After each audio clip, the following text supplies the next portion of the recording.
रावण जैसा बलशाली को क्यों पड़ी थी राजा बाल की ज़रूरत। यह शायद त्रेता युग का ऐसा समय था जब बेहद शक्तिशाली एवं बलशाली राजा रावण भी खुद को कमज़ोर महसूस कर रहा था। युद्ध का आगाज हो चुका था और एक के बाद एक लंकेश रावण के राक्षस सैनिक मारे जा रहे थे। दूसरी ओर श्री राम की वानर सेना का नुकसान भी हो रहा था, लेकिन कोई भी परिणाम सामने नहीं आ रहा था। नमस्कार दोस्तों, मैं आपका दोस्त कमलेश। स्वागत है आपका हमारे चैनल सीके कमलेश 2.0 में। रावण के कई महान योद्धा मारे जा चुके थे।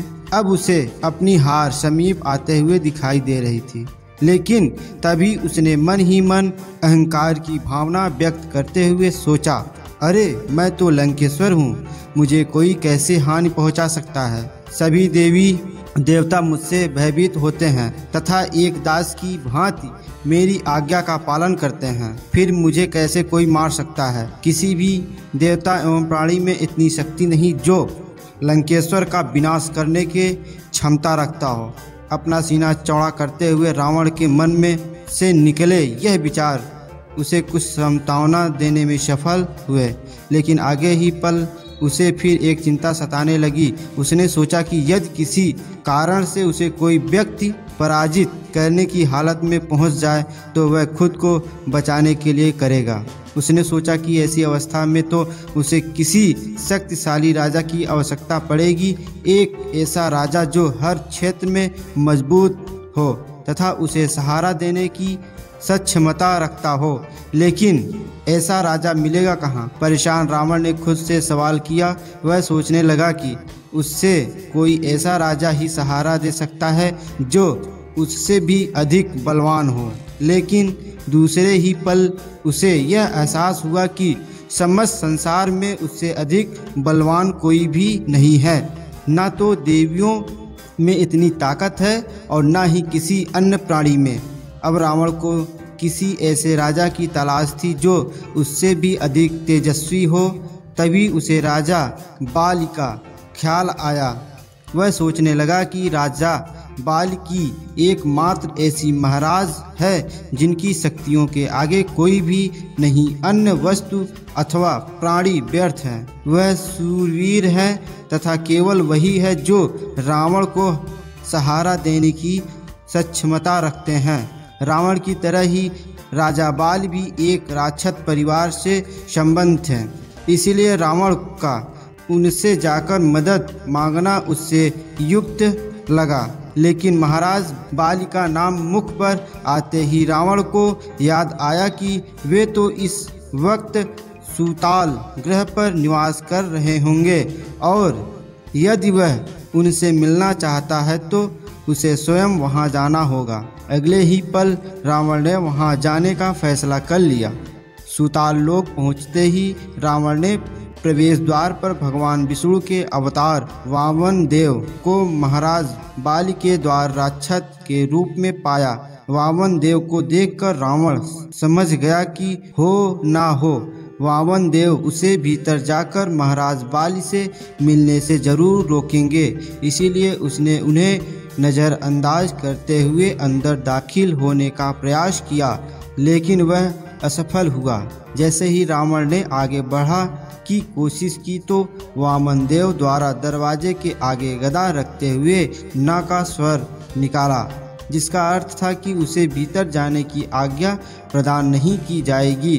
अब रावण समझ गया था कि वामन देव के रहते हुए वह भीतर जाने का प्रयास भी करे तो व्यर्थ हो जाएगा, इसीलिए उसने एक सूक्ष्म रूप धारण किया जिस वजह से कोई भी उसे देख नहीं सकता था। उसने सोचा कि ऐसा करने से वह द्वार के बीचों बीच बने छोटे से मार्ग से भीतर चला जाएगा, लेकिन रावण इस बात से अनजान था कि वह कितना भी प्रयास कर ले वामन देव की दृष्टि से नहीं बच सकता।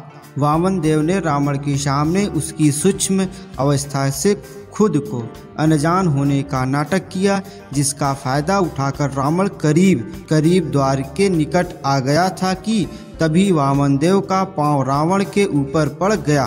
रावण चिल्ला रहा था। उससे कहीं से भी सांस नहीं मिल रही थी, उसके श्वास खत्म हो रहे थे। ऐसी मान्यता है कि रावण तथा वामन देव के बीच हुई इस घटना के बाद ही त्रेता युग में यह फैसला लिया गया था कि भगवान विष्णु के ही किसी अवतार श्री राम द्वारा राक्षस राजा रावण का शमन किया जाएगा। तो भविष्य में चलकर सत्य भी साबित हुआ, लेकिन यहाँ पर रावण चिल्ला रहा था और किसी प्रकार से बाहर निकलना चाहता था। अब वामन देव समझ गए थे कि रावण का दंड तय हो चुका है, इसीलिए उन्होंने रावण को छोड़ दिया और भीतर जाने दिया। भीतर पहुँचते ही रावण अपने पूर्ण रूप में आ गया और बाहर जो कुछ ही हुआ उसे भुलाते हुए महाराज बाली को प्रणाम किया और बोला, महाराज की जय हो। मैं यहाँ आपके समक्ष एक निवेदन लेकर आया हूँ।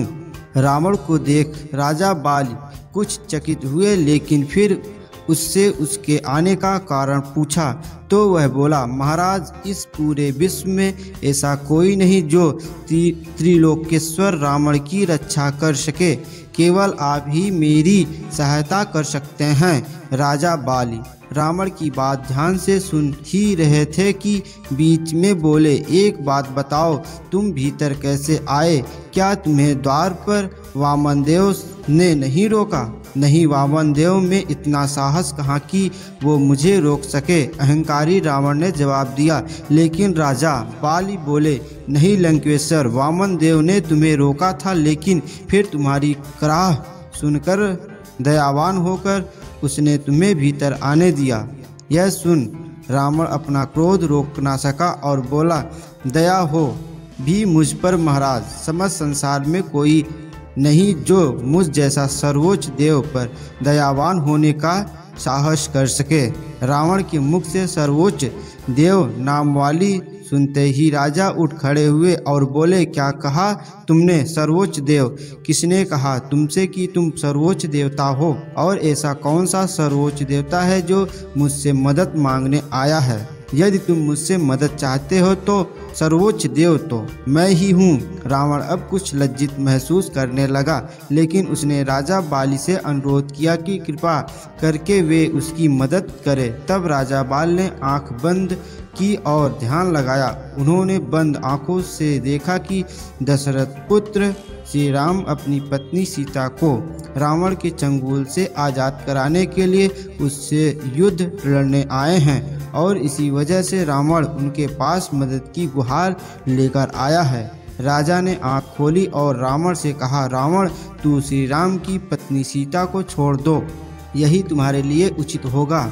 इस पर रावण को क्रोध आया और वह बोला, नहीं, मैं नहीं छोड़ूंगा, कोई मेरा क्या नुकसान कर लेगा और मैं क्यों सीता को छोड़ दूं? उसे आज़ाद कराने के लिए कुछ वानर ही तो आए हैं, मैं उन सब का विनाश कर दूंगा। रावण की मूर्खता पर हंसते हुए राजा बाली बोले, कुछ वानर? यह वही वानर है जिससे केवल एक ने ही तुम्हारी लंका नगरी अपनी पूंछ के सहारे भस्म कर दी। दूसरे वानर का तुम पांव का अंगूठा तक नहीं हिला सके और तीसरा वानर भी तुम्हारा काफ़ी नुकसान कर गया और तुम कहते हो कुछ वानर? सुनो रावण, यह वानर तो अभी केवल संदेश लेकर तुम्हारे पास आए थे। सोचो, अगर ये युद्ध के मकसद से आते तो तुम्हारा क्या हश्र होता। इससे भी बड़ी बात यह है कि तुम्हारा अपना अनुज विभीषण भी श्री राम के हित में युद्ध लड़ रहा है। वह दूसरे घर को भेदी बनाकर तुम्हारे विरुद्ध खड़ा है। इसी प्रकार से तुम कभी युद्ध जीत नहीं पाओगे। इसीलिए सीता को श्री राम को वापस करना ही तुम्हारी भलाई है। लेकिन रावण मानने के लिए तैयार ही नहीं था, जिस पर सजा बलि ने उसकी मदद करने का फैसला किया, लेकिन एक शर्त पर। वह उसे एक खुले मैदान में ले गया जहां एक विशाल पहाड़ था। यह पहाड़ सोने का था, हीरे से भरा था। पहाड़ को देखते ही रावण की आंखें चौंधिया गई और वह बोला, अत्यंत सुंदर महाराज, आपको यह भव्य पर्वत किसने दिया?